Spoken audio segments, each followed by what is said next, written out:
Olá, tudo bem? Meu nome é Pedro. Estamos aqui mais uma vez para conversarmos sobre a nossa doutrina, a doutrina dos espíritos, né? Essa doutrina que tanto nos ajuda ao entendimento do nosso objetivo, da nossa finalidade, do nosso porquê aqui no planeta Terra, não é isso? E hoje nós vamos fazer o nosso trabalho sobre a transcendência humana.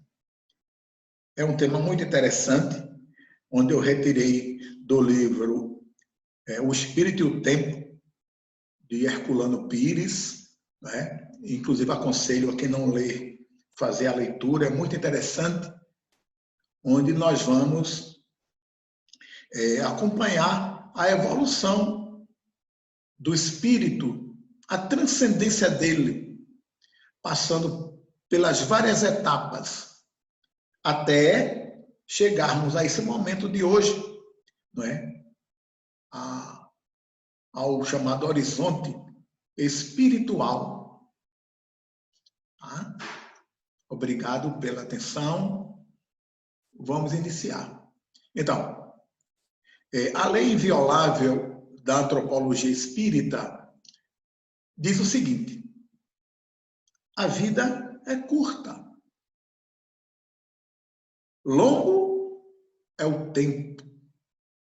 E a verdade intemporal aguarda a todos no impassível limiar do eterno. Ou seja, o espírito eterno. O homem é incoerência, é paixão, é labareda que se apaga nas cinzas. Mas o espírito é a centelha oculta que nunca se apaga e reacenderá sempre a sua chama quantas vezes for necessário para que a serenidade, a coerência e o amor o resgate na duração dos seus séculos e dos seus milênios, ou seja, a eternidade do espírito.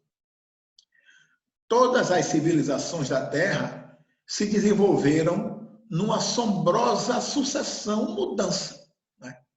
De sombra e de luz, para que um dia, o dia do Senhor, que tanto falavam os antigos hebreus, não é? A civilização do espírito, ela se instale no nosso planeta. Um planeta martirizado, né, pela insensatez humana. E que possamos nos melhorar, evoluir. Então, teremos um novo céu e a nova terra da profecia milenar.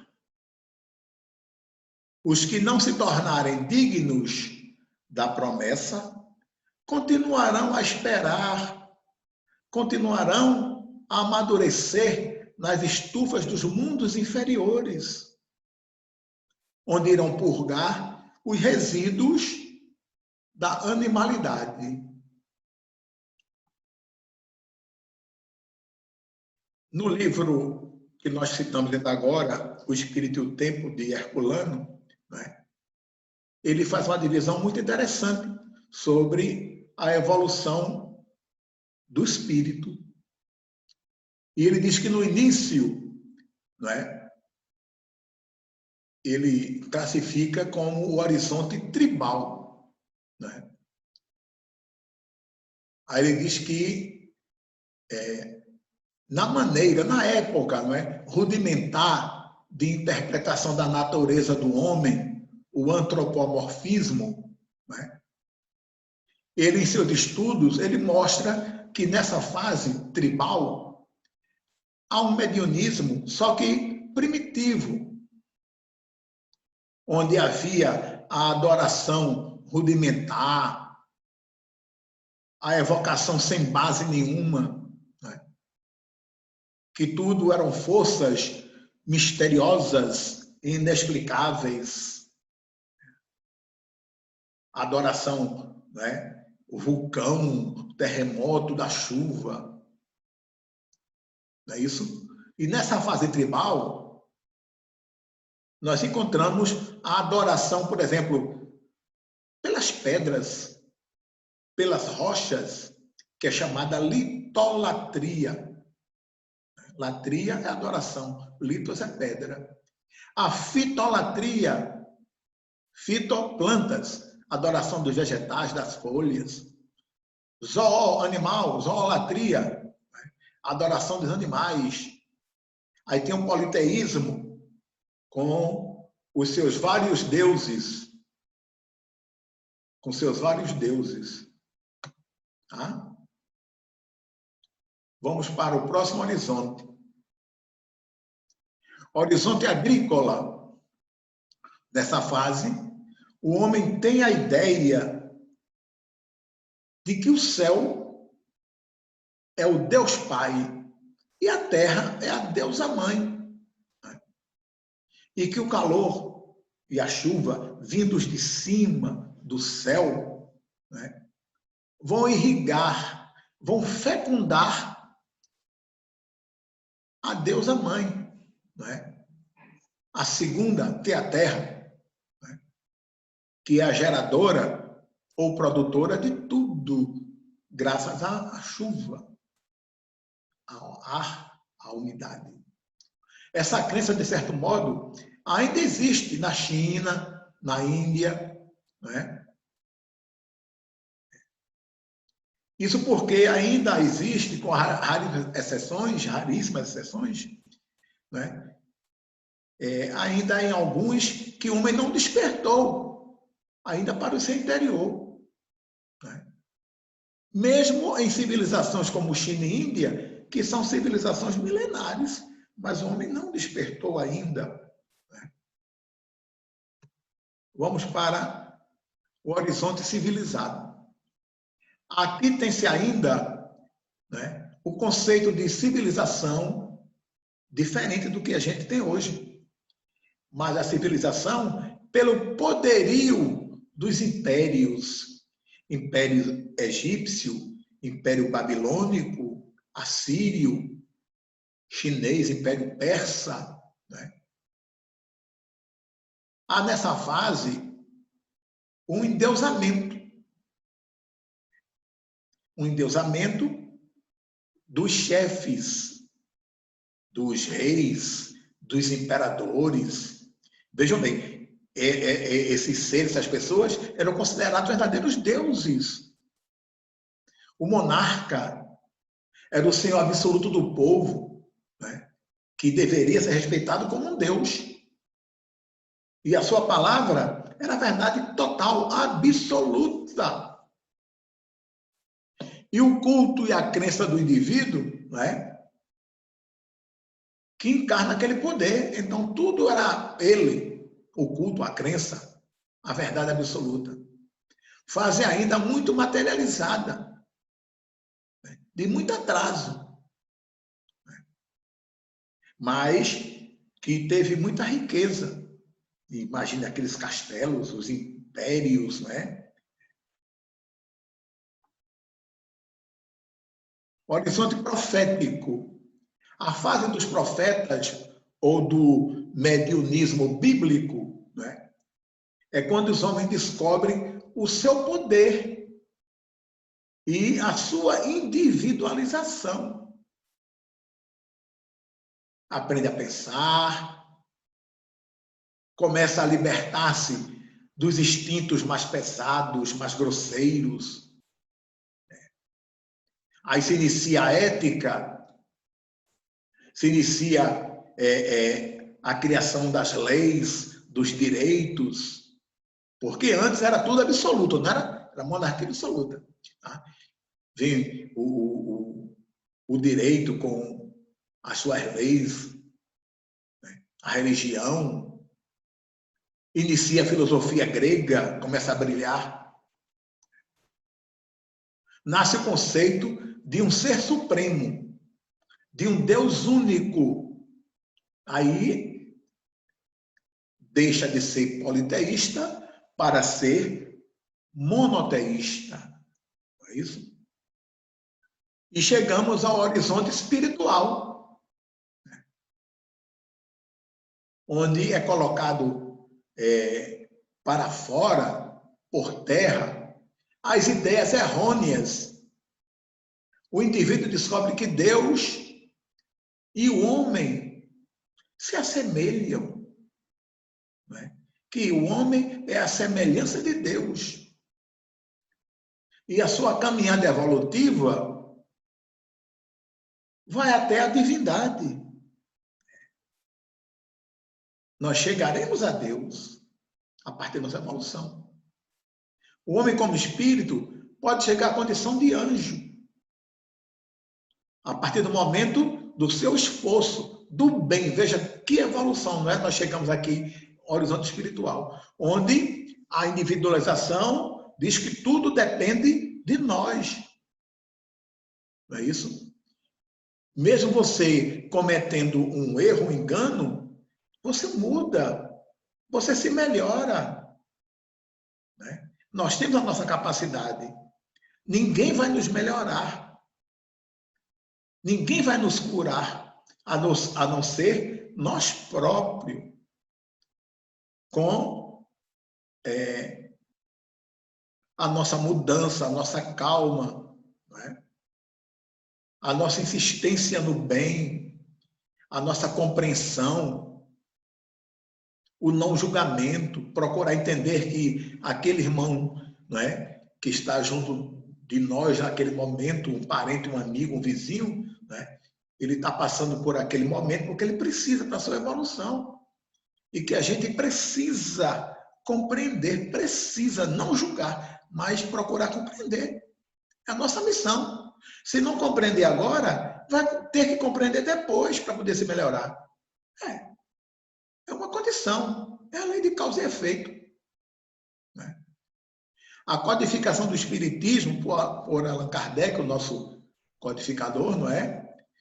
Nos dá a base para todo esse entendimento de que tudo depende de nós, que está em nossas mãos a nossa mudança, a partir da prática do bem, da caridade. Né? Vamos em frente. Então, chegamos ao horizonte espiritual, onde ocorre, né, o entendimento da individualização do espírito, que representa o momento da grande transcendência humana.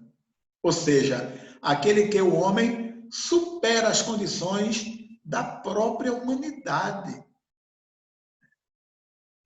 Não tem os deuses, não tem imperadores, reis, não é o trovão que vai alterar a sua vida, não é você passando por debaixo de uma escada que você vai ser azarado. Não.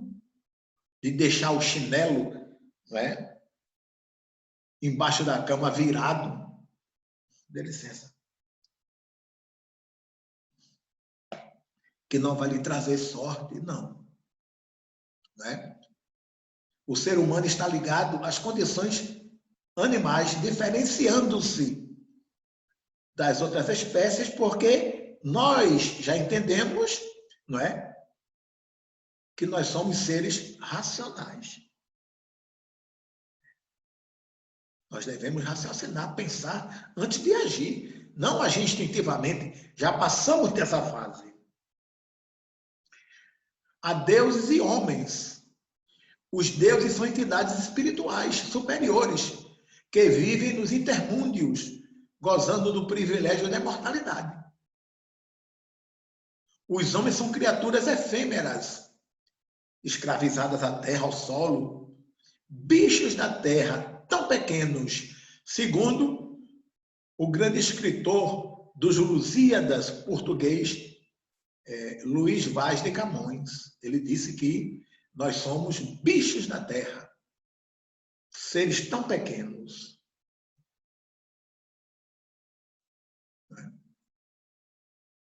Continuando, quando a nossa evolução mediúnica, né, ela abre as perspectivas para o horizonte que nós estamos estudando, o horizonte espiritual, o homem descobre que ele e os deuses são semelhantes, não tem diferença nenhuma. Isso era o entendimento naqueles períodos, período tribal, agrícola, profético. Né? E por isso mesmo, o homem se eleva sobre a condição humana, atingindo a divindade. Por ele mesmo, não por uma herança, porque nasceu naquela família, é um Deus, como era antigamente, não. Mas devido à nossa evolução. Né? Na Antiguidade e na Idade Média, né, o dualismo humano e divino, ele se mostra bem claro. Um fenômeno mediúnico de possessão é sempre tomado como uma manifestação demoníaca ou sagrada. Era assim na Antiguidade. Né? O homem não tendo ainda atingido o horizonte de hoje espiritual, ele não podia conceber que o espírito comunicante era da sua mesma espécie, da sua mesma natureza. Vejam só. Para ele, né, naquela época, tratava-se de entidade estranha, boa ou má. Entretanto, com a evolução dos horizontes, né, por exemplo, o profético de Israel, já aberto às perspectivas espirituais, mediúnicas, aparecem as declarações insistentes de que os espíritos comunicantes nada mais são de natureza humana, como vemos nos casos espíritas da Bíblia, não é? Dentro do Novo e do Velho Testamento. Na era moderna, essa compreensão ela se torna mais efetiva, mais concreta, mais absoluta. Porque só então o espírito humano ele amadureceu de maneira suficiente para que a promessa do Consolador, não é? Para o espírito, não é? De verdade, ele possa cumprir-se. Aí nós vamos buscar na Idade Moderna, no início da nossa doutrina espírita, né, explicações que vão reforçar muito esse entendimento. Né? Por exemplo, o espírito de Charles Rosman, em Hazeville, lembram, não é? Viu? Ao comunicar-se através da mediunidade das irmãs Fox, numa família de religião metodista, não era? Não é mais tomado como demônio ou um deus, não.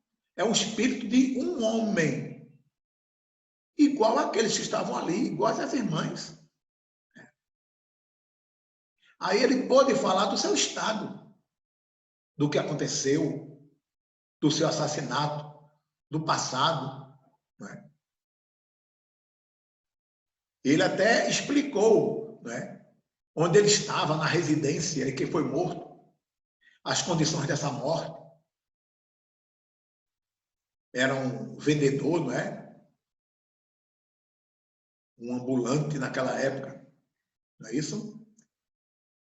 Então, ele fala, inclusive, das condições da morte dele, dos indícios existentes no subsolo onde ele foi colocado, onde depois, com ele narrando, foram encontrá-lo as suas ossadas.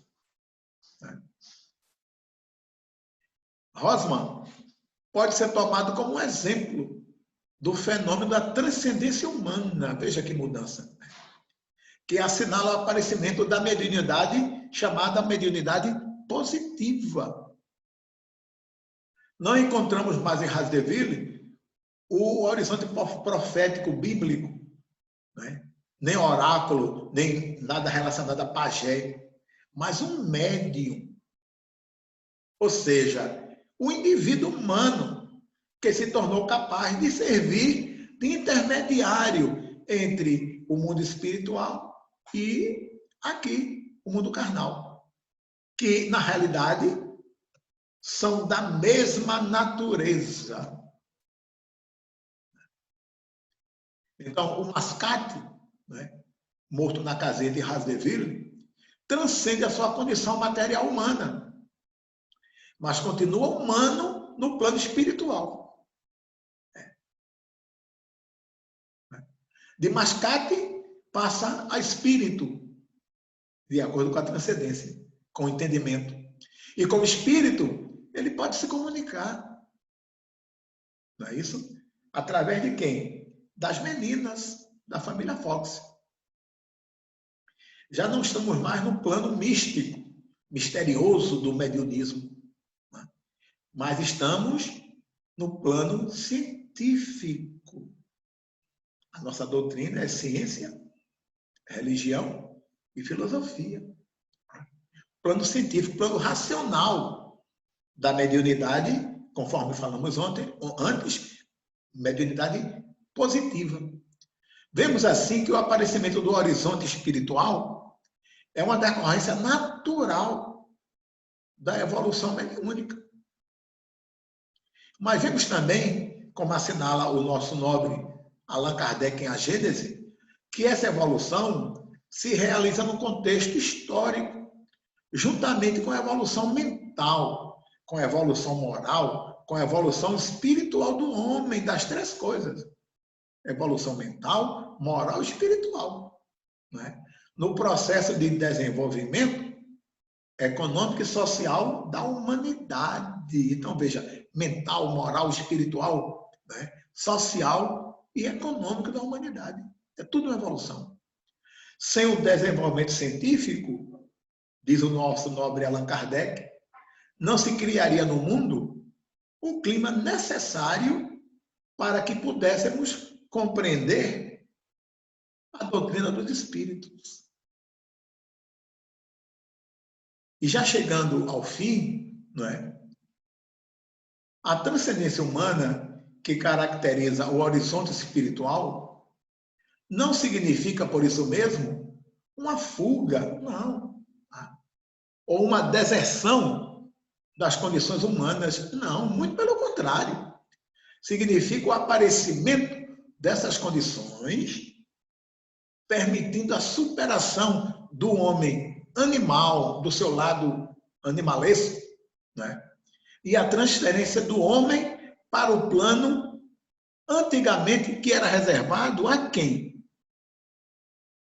Às divindades, que nós mesmos elegíamos como deuses, coisa que já se podia, não é, fazer naquela época, mas tudo tem seu tempo.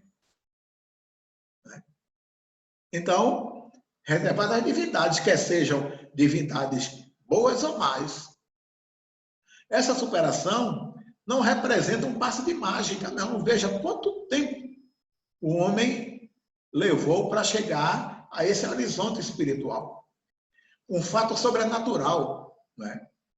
Não foi uma descontinuidade no processo histórico, mas foi o prosseguimento natural da vida, da evolução, da lei de progresso, que é muito clara. Como vimos na exposição, não é? Até agora, que tudo é um processo de crescimento, de evolução do homem. Então, tornar-se divino é o nosso destino. O divino, como já dissemos, é aquele que está acima do humano, assim como o humano é o que está acima do animal. Do animal ao homem, há uma distância de uma superação. Mas essa distância não é vazia. Do homem ao divino, há também uma distância que se prolonga através de fases evolutivas, e todas elas muito bem definidas. Não é? Então, a partir desse estudo, nós entendemos que o espírito é um ser em constante processo evolutivo, que nós podemos nos conectar com o plano espiritual, que nós podemos atrair tanto os bons quanto os maus espíritos. Tudo depende do nosso pensamento, né? E que essa escolha é feita por nós mesmos. Essa escolha é feita por nosso comportamento. É feita pelo nosso pensamento e pela nossa sintonia. Tudo somos nós. Entendemos que é infinita a nossa capacidade de agir, tanto para o lado bom como para o lado mau, né? E que o lado dos bons é o lado da tradicional porta estreita. Requer muito exercício de paciência, resignação, compreensão, benevolência, perdão, caridade, amor, né? E repetindo tudo, exclusivamente tudo, está dentro de nós. Tudo depende de nós. E isso nos cobra muita responsabilidade. E, ao mesmo tempo, muito nos é consolador entender que tudo depende de nós. E que só a fé raciocinada nos ajudará a subir, um a um, os degraus da evolução de cada um. Obrigado a todos e que possamos entender que, apesar das nossas dores, das surpresas que a vida nos reserva a todo instante, a toda hora, do sofrimento que vivenciamos, principalmente agora, não é? Nessa pandemia, nessa grande mudança que se opera, né, em toda a humanidade, em todos os povos, tudo isso a gente sabe que tem a permissão de Deus, né? Não é isso? E tem a consciência, o amor do nosso Pai, e que nada, né, nos acontece, por mais ínfimo, por menor que possa ser, né, é por um acaso. Não. Nada é por acaso. E que mesmo a desobediência, né, dos empresários, aqui no Brasil principalmente, não é? Que nós estamos vivendo esse período com a CPI aí das vacinas, viu? A corrupção, cobrando mesmo essa irresponsabilidade, né, dos empresários dos transportes, com ainda metrô, ônibus superlotados, né, dos políticos, a irresponsabilidade também de alguns jovens ainda teimando em festas clandestinas, com muita bebida, com droga, com tudo, né, levando para casa, muitos levando para casa e contaminando os seus familiares, né? Tudo isso está conforme a lei de causa e efeito, como consta em Mateus 18, item 7, quando diz que o mal é necessário neste mundo, para que as coisas elas possam se estabelecer. Mas, ai de quem ele vem. E que não estamos a sós. Nada fazemos a sós. Nada se reflete sozinho. E que dependemos tanto uns dos outros, que até um simples distanciamento ou uma simples máscara,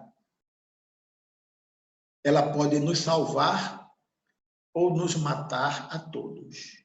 Então, que continuemos nos prevenindo a nossa família, os nossos amigos, obedecendo a ciência, obedecendo, não é? Para que nós possamos passar por esse momento. Obrigado a todos, que Jesus nos abençoe, muita paz, muita luz.